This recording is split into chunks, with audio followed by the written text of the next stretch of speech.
Good morning, everyone. We're going to get started in a minute or two. We're just letting folks enter the room and give time for new folks to join.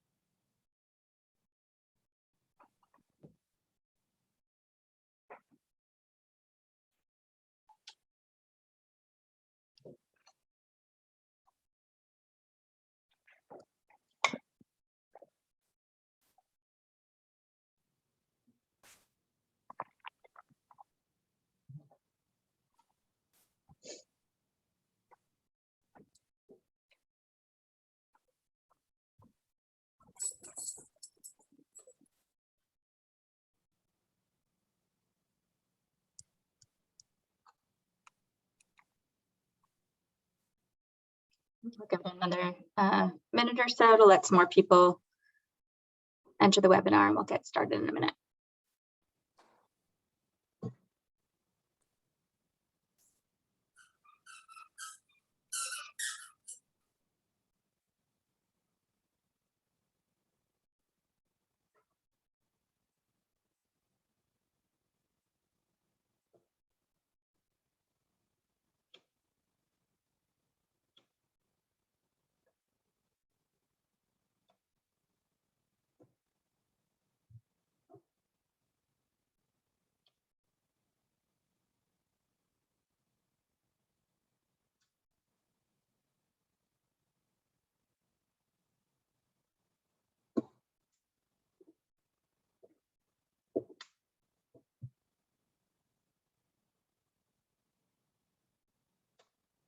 It looks like a few more people are joining, so we'll get started in just one more minute.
Okay, I'm going to get started. So good morning, everybody. Thank you so much for joining us today for an overview of the New Jersey Wind Turbine Technician Training Grant Challenge.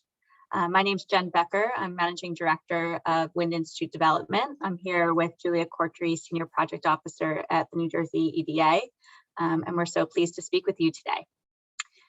So you can go to the next slide, Julia.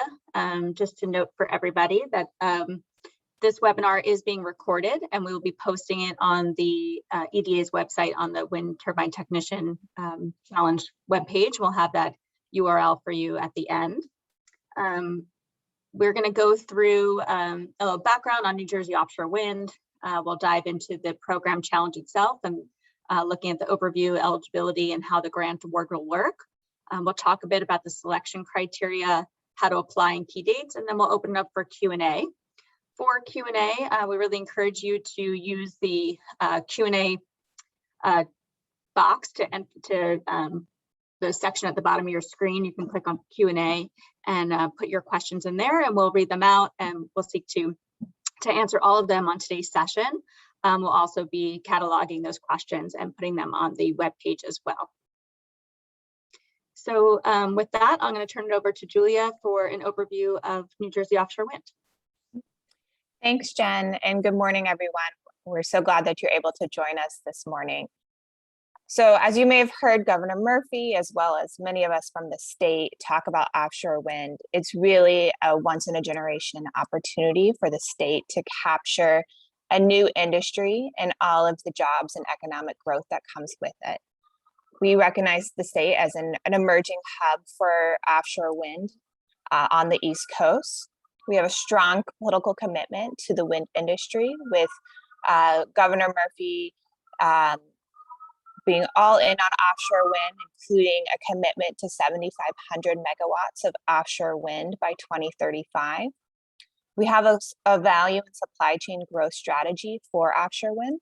So that means that we're not just focused on leveraging offshore wind to support our clean energy goals. We are also using this new opportunity to develop job opportunities, economic growth, and leverage the strengths of New Jersey's manufacturing and high skill expertise in a number of areas to support the localization in the state. And we also expect over $100 billion in investment over the next 15 years on the East Coast by industry for offshore wind. And we are taking all of these affirmative steps to support capturing as much of that investment as possible in the state.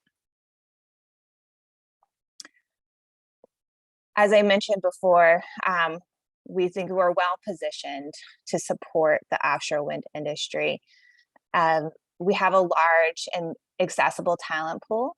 So we're among the most educated states in the country, as well as having over 90,000 workers with offshore wind adjacent skills. So we need workers on all levels of the skill needs, from folks with some training without college degrees to folks with master's and PhDs. But most of those jobs actually won't require college degrees. So it's very exciting about how accessible the industry is. And of course, we have a very strong higher education ecosystem and strong institutions, with over 150 higher education institutions in the region. So a little bit about offshore wind turbine technicians and why we're here today. So this is a new occupation. It's not been established in New Jersey yet. So you may have heard about onshore turbine technicians, which service turbines that are on land, but we don't have offshore wind turbine technicians in New Jersey yet. These technicians, similar to the onshore ones, repair and maintain turbines throughout their life cycle, which is about a 25-year life cycle per turbine. And it's a high growth occupation, with expected to have a 61% growth over the next 10 or less than 10 years at this point. And so we're establishing working to establish a New Jersey-based program to support the development of this locally based skilled workforce that can meet this demand. And I'll just acknowledge here the turbine here with the diagram of all of the components. You can see the monopile foundation, basically everything above that, tower, blades, nacelles, rotors. Those are some of the components a wind turbine technician would be working on to service. Next, I'm going to talk a little bit about the program challenge overview and our expectations and goals for the program. So the purpose of this grant challenge is to prepare interested New Jersey workers in offshore wind turbine technician careers. Specifically, our goals for this challenge are to establish a training program that helps New Jerseyans achieve industry-recognized offshore wind turbine technician training and credentials, as well as grow the occupation in New Jersey, which will help further accelerate our state's growth in the offshore wind industry. So we have a number of requirements and expectations for the program. Applicants, as I'll talk about in a forthcoming slide, the primary applicant will be a community college And we expect that their proposal will outline these compelling plans to, one, develop an industry recognized offshore wind turbine technician training program, utilizing facilities and equipment that are conducive and sufficient to providing the training. And this includes this includes a credit-bearing certificate and pathway to an associate's degree or higher. So, as you may have heard from OSHI, the Office of the Secretary of Higher Education, stackable credentials is an important priority for the state. So we want to see that, a worker could, or participant in the program could earn a certificate and then build on that certificate if they so choose to achieve an associate's degree or a higher degree. So they continue to grow their career or leverage transferable skills if that's of interest to them. Second, we expect applicants to collaborate with regional labor union groups and industry stakeholders to develop targeted curriculum that meets industry needs.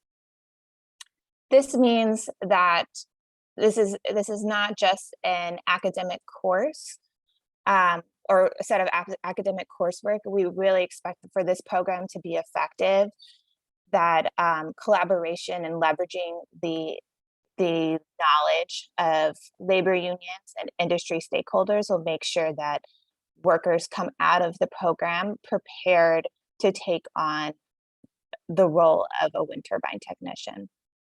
I should also note that every turbine manufacturer has their own unique turbine, and that means that there's unique requirements and training needs to work on that specific turbine, just as you might work on one model of a car to another model of a car. So some of that nuance and uniqueness really requires working closely with stakeholders to support that. Third, we expect that proposals include plans for outreach and recruitment and program design approaches that target and support a diverse and inclusive pool of training participants to enroll and complete the program.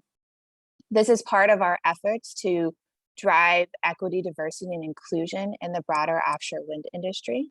So as part of Governor Murphy's Stronger and Fairer Economic Development plans, it is important to us that the program, to be successful, not only rolls out program participants who've completed successfully and are able to attain jobs in this field, but we also recognize the importance that these participants reflect the diversity of the state. Fourth, similarly, proposals should include clear and inclusive pathways for students to enter and grow in the offshore wind industry.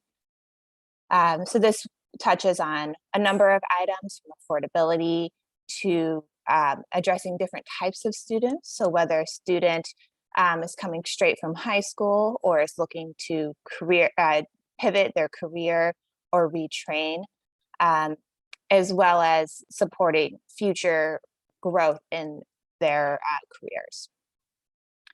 Fifth, we expect that the program be executed efficiently and on schedule in order to reach program launch by the first quarter of 2023. So that would keep us in line with the timeline of offshore wind farms being built, with the first one being built or installed off the coast of New Jersey in 2023, 2024 by Ørsted in their Ocean Wind project.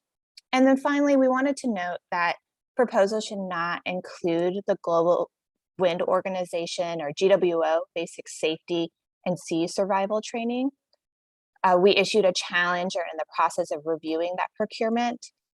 And so this is a separate program, and we wanted to make sure that applicants don't conflate or add this as a component to their training, we see these as separate, and it's not needed to include in your application. As I mentioned before, collaboration is, as you will hear on many of these slides, is very important to us and key to program success. So the awardee will work with stakeholders in industry to design a curriculum that meets the program goals and industry standards. The potential components of this curriculum can include a number of items, but I think one of the big focuses on community college is the ability to provide both technical and soft skills. So you can see there's a number of technical skill curriculums, such as wind power operations and maintenance, electrical machinery, fluid systems, mechanical systems, as well as soft skills like resume writing and interview skills. I also want to note the importance of information technology and software programs, as well as having good basic math skills like algebra that'll support being a successful wind turbine technician. So, as we've noted, New Jersey-based community colleges are the primary applicant or the eligible applicant for the program. We've chose that for a number of reasons, including the ability to provide stackable credentials, support diversity and inclusion, as well as providing a diverse curriculum. And then collaboration with unions and industry partners is required, as we've mentioned. Applications must include plans to collaborate with regional councils or umbrella labor groups, labor union groups, as well as representatives of potential employers to ensure curriculum is aligned with industry. So that could be a turbine manufacturer or an offshore wind developer. We also want to encourage applications to include collaborations with other entities. So this could be other community colleges, higher education institutions, training providers, nonprofit organizations, or other private entities. We recognize that collaboration is a huge part of the success for this program because it can support outreach, recruitment, curriculum development, support services. We help ensure the long-term viability and inclusive nature of the program. Finally, I wanted to talk about the grant award and use of funds. So grant funding can be used for planning, soft launch, so outreach, recruitment materials, instructor costs, as well as capital costs, so building out your facility, acquiring equipment. And the winning applicant could receive up to $1 million from the state to develop this training program. And as part of your application, you should provide a detailed budget that demonstrates how the grant will be used to cover these costs. Applicants that require funding in excess of the grant amount should demonstrate the ability to secure these funds. The more detailed your budget, the more helpful it is for us to understand your plans. And so we encourage or want to emphasize the word detailed on this slide. So I will turn it over to my colleague Jen to talk about selection criteria and how to apply. Thanks, Julia. So for this particular challenge, we have 4 different criteria for selection that we'll be looking at when we're evaluating the proposals. You can go to the next slide. So applications will be evaluated by an evaluation committee that'll be comprised of staff from New Jersey Economic Development Authority, the Office of Secretary of Higher Education, OSHE, and the Department of Labor and Workforce Development. And we have 4 different selection criteria. The first being a demonstrated ability to develop and deliver industry recognized training. Second, a demonstrated ability to create career pathways for New Jerseyans. Third, a demonstrated ability to implement this particular program. And 4, the resources required. And I'll dig into each of these in the following slides. So the first criteria actually has 4 different components. And I should note that, and when I get to key dates, I'll mention this again, but on June 7th, we'll be posting on the Wind Turbine Technician webpage on EDA's website, application instructions that will be giving much more detail on the selection criteria, including the specific number of points that for each of these here, as well as specific questions that we'll be looking for applicants to answer as part of their proposals. But for now, just to give the overview on the various components that we'll be evaluating proposals on. So under this first criteria, we'll be looking for a detailed and realistic plan for building and delivering this industry recognized offshore wind turbine technician training program. Right, so really looking for specific details about how applicants would be developing the program and working towards implementation. We'll be evaluating on applicants' significant experience delivering best-in-class programs that equip students with necessary skills needed to be successful in the industry. So this is an important occupation for the offshore wind industry, and really looking for applicants that can deliver best-in-class programs. We're looking to also see a plan that demonstrates a strong understanding of the training to meet needs of the industry. And as Julia mentioned, that collaboration with industry is really critical. So looking for the details on the strategies by which applicants will be engaging with industry in the program development and execution. And then a clear plan for securing qualified instructors that includes evidence of relevant experience. So securing instructors, obviously this is a new occupation. We recognize that's something that's going to have to be thought through. And so we really want to see that detailed in the proposal as well. Next slide. The second bucket of criteria that we'll be looking at is demonstrated ability to create career pathways. And for this section, there's 5 different components that we'll be looking at. The first is a compelling approach to delivering that stackable credential, the credit-bearing certificate, and then a pathway to a higher degree that Julie was mentioning earlier. I do want to note that we are not looking as part of this grant challenge for the associate degree or the higher degree. We just want to make sure that we're seeing that pathway, that the applicant is putting those sort of those components in place and linking it to a pathway to a higher degree. But for this particular program, we're looking for a credit-bearing certificate as sort of the outcome for a participant in the program. As part of this criteria, also looking at applicants' ability and their plan for creating synergies between offshore wind programming and that of other clean energy sectors. We're really looking to, for all of these programs to broaden opportunities for students, building careers, not just one-off job opportunities, and really looking for to see a plan for creating those synergies. As Julia mentioned, a diversity, equity, diversity, and inclusion is of critical importance to us.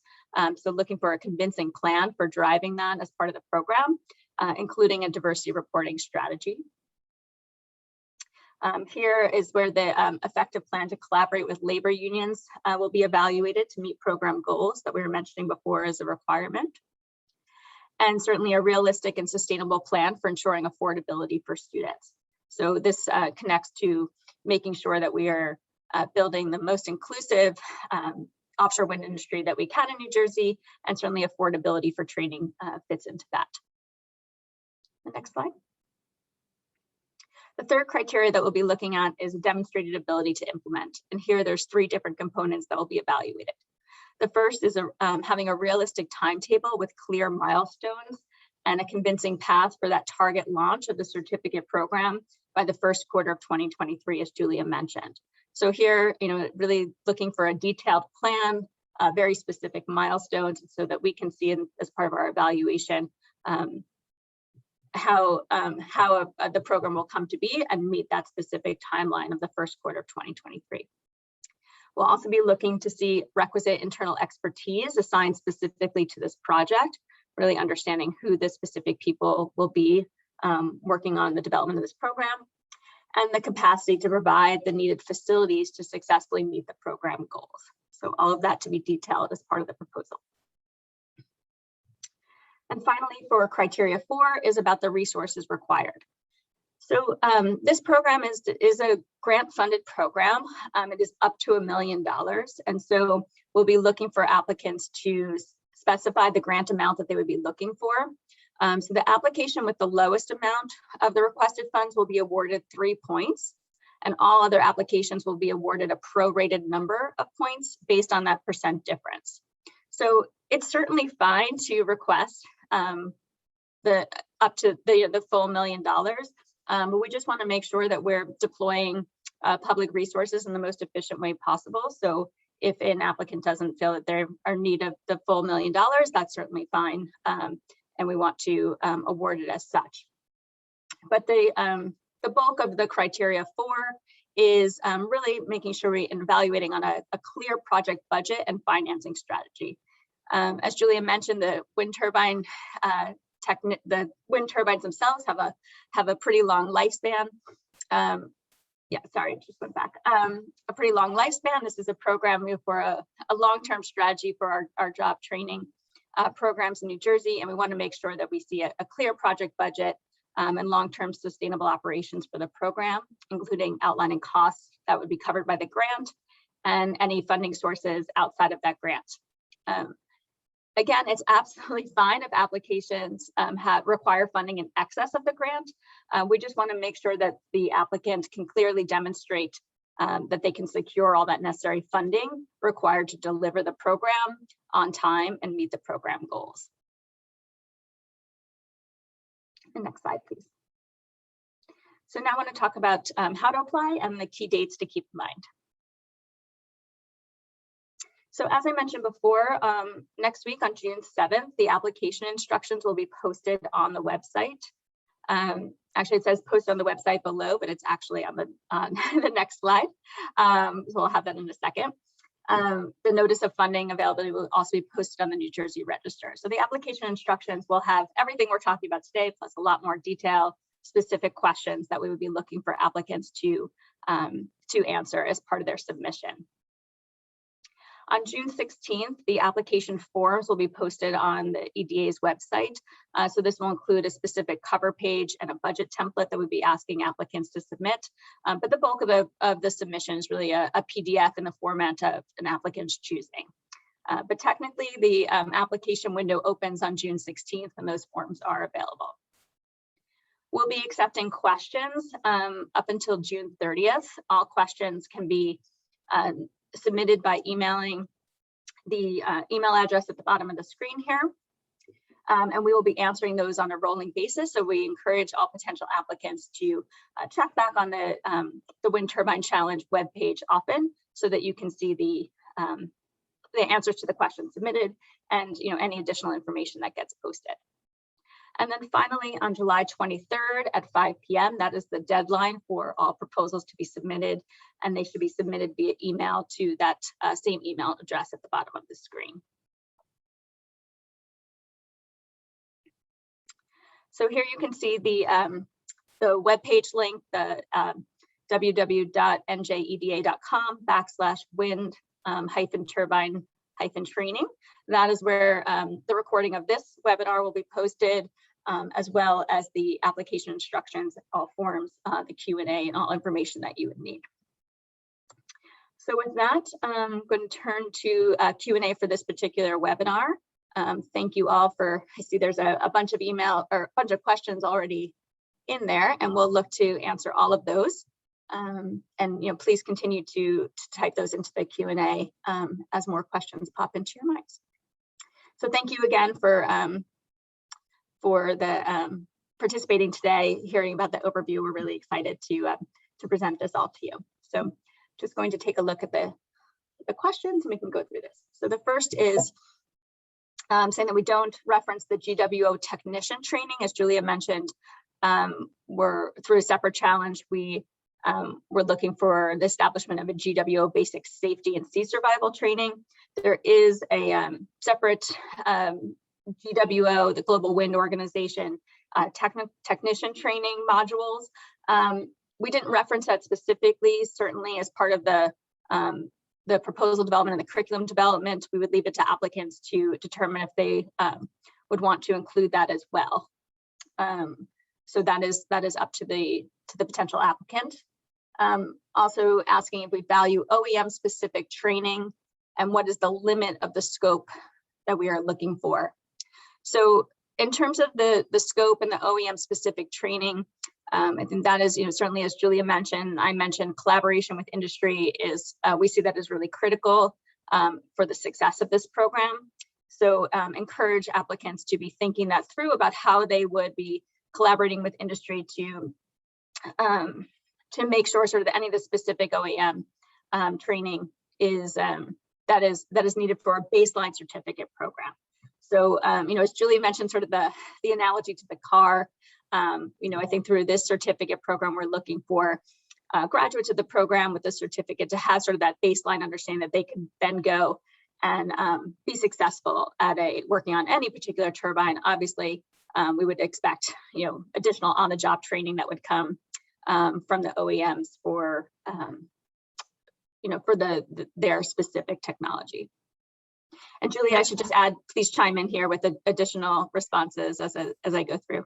Sure. I was gonna say a little bit more on that OEM specific training. I think so. There are, as you may know, 3 primary OEMs: original equipment manufacturers, GE, Siemens Gamesa, and MHI Vestas, which is now Vestas. And they all have their own kind of philosophy, school of thought, how they prefer to conduct their turbine specific training.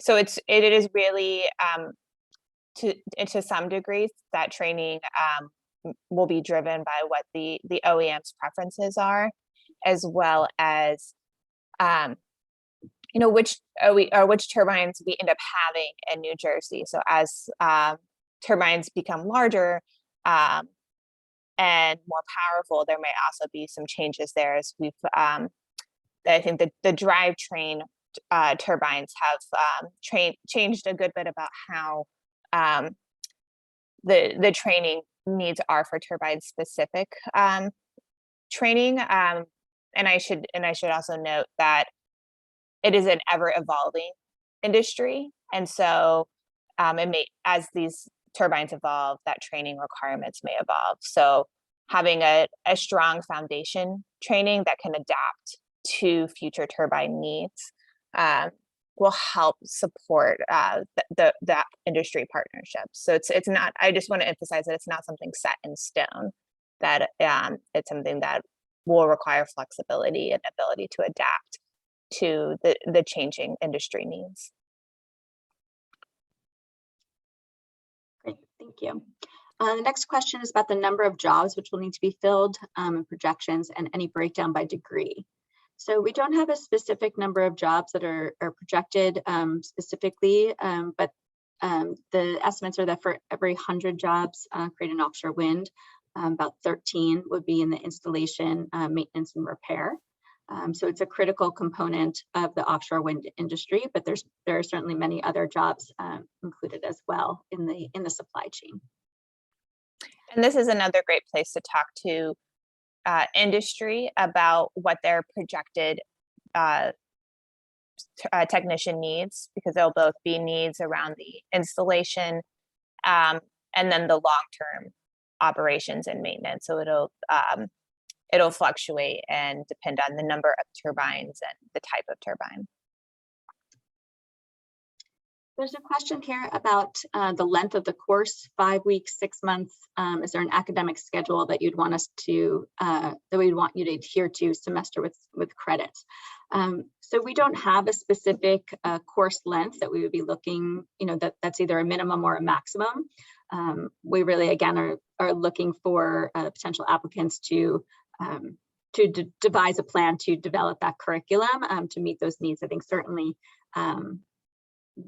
everyone involved would certainly, would look for the most efficient program possible. So, but we don't have a specific number of weeks or months that we would be, looking for as a requirement for the program.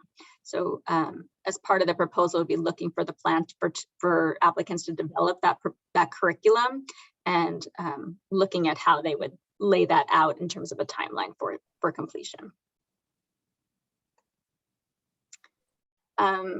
There's another question about, is GWO certification required for the training program?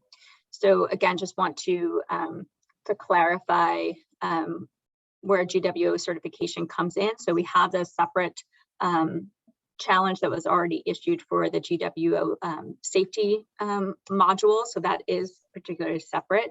GWO does have other modules related to technician training that applicants may opt to include as part of this curriculum, but it's not a specific requirement.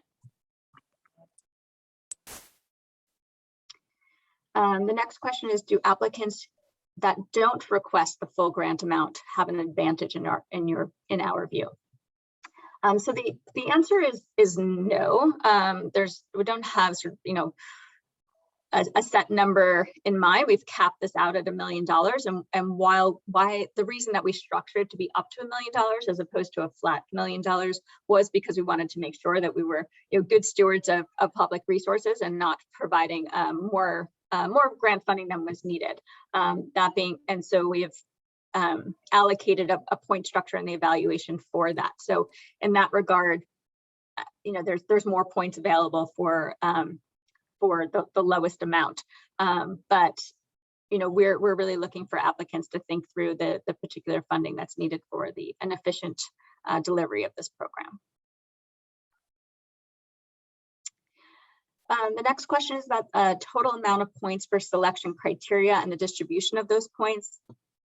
So all of that will be included in the application instructions and in the notice of funding availability that will be available on June 7th. There's another question about the NOFA. It said, will the NOFA be released? Will the NOFA that will be released on June 16th contain more details than the NOFA that's already been released? I think there might be some confusion there, so let me just clarify. The NOFA for this particular program has actually not been released yet. That will be forthcoming on June 7th in the state register. Perhaps the NOFA that person was referring to was for the GWO safety training challenge that had come out several months ago. So the NOFA for this particular one will come out on June 7th at the same time as the application instructions. The application instructions will have many more details than even the NOFA does. So that is certainly look at both documents, but the application instructions will have everything that's in the NOFA plus the specific questions that we would be looking for applicants to answer as part of their submission. So many more details in that document. And that will be coming on June 7th. What will be coming on June 16th is the cover sheet and the budget template that would have to be filled out as part of the submission. So everything else you'll have by June 7th.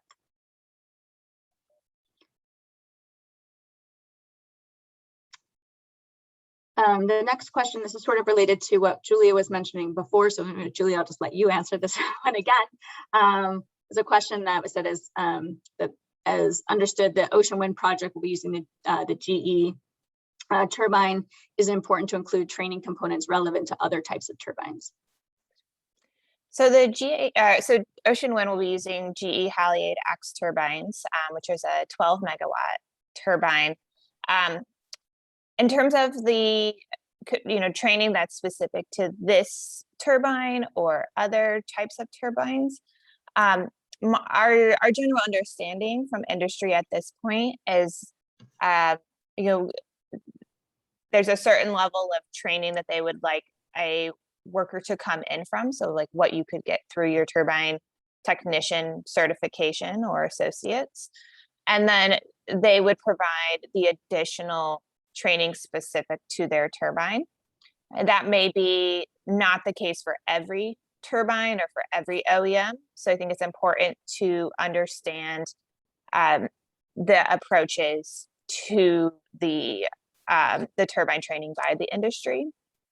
But I would say in general, there are some common threads around the types of types of components or technical or information technology skills that you'll need to work on any of them. So I think having those transferable or skills that are applicable across the turbines is important, but focusing on a specific turbine may not be the most efficient way to go about it. But I think that's something to test with industry. The other thing I wanted to note on this is that the second solicitation by the BPU, so the second offshore wind farm project, will be awarded sometime in June. So we'll know what the potential next turbine will be used. They often select one, and they may have a stronger one 2 years from now and upgrade to that one. It really depends, but you'll have a better viewpoint of what are the two potential turbines that will likely go into the water in New Jersey next. And I think that's a good place to work with industry to understand how to prepare workers for those first two projects. Thanks, Julia.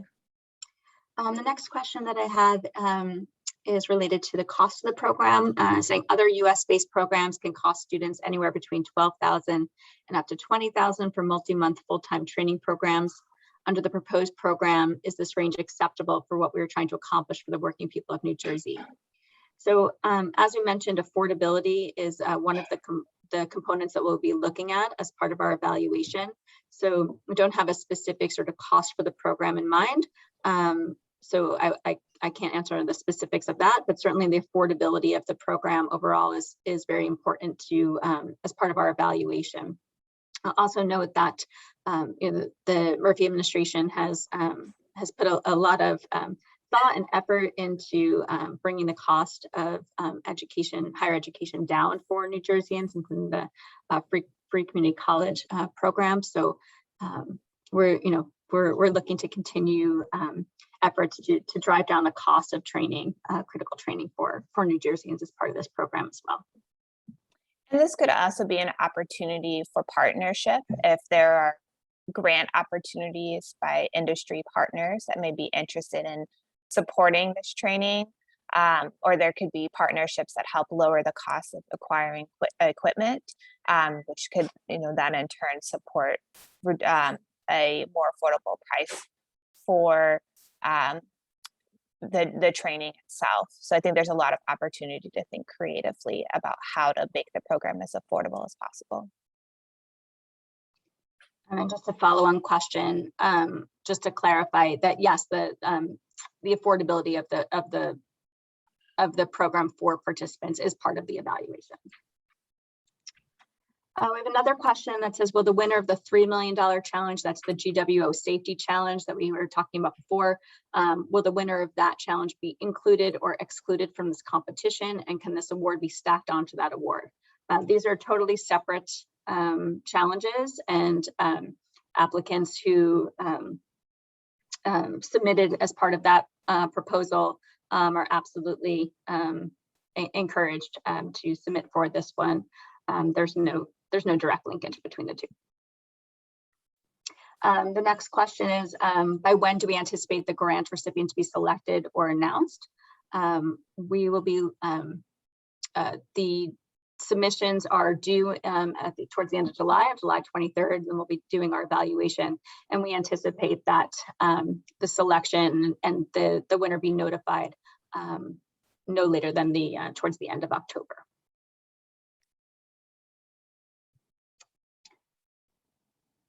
Those are all the questions I see right now. So just give it a few more minutes for others to write in some additional questions if you have them.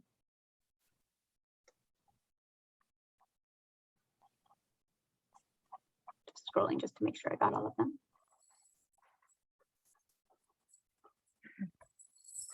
And all of the questions asked today will also be included in our Q&A, so there'll be a written response to all of the questions asked. So I'm just going to give it a few more minutes in case someone's like furiously Yes. typing away right now, trying to get it in before we end. So.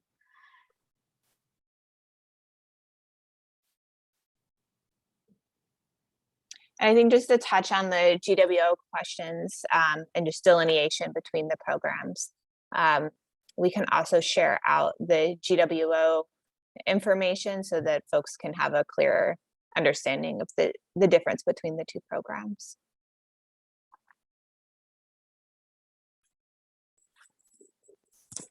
Okay, I don't see any other questions coming through.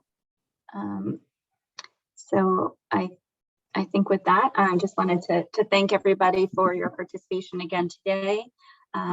Please take note of this URL at the bottom here. That's where we just lost it. But Sorry, let me redo that. Just Cut it too soon.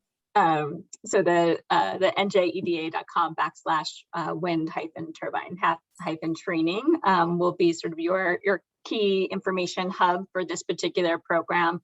We'll be posting those application instructions there on June 7th, and that's where the Q&A and the recording of this webinar will be placed as well. So again, thank you so much for your interest in the program, your participation this morning, the questions that you submitted, and look forward to next steps in this challenge. So thank you so much. Enjoy the rest of your day.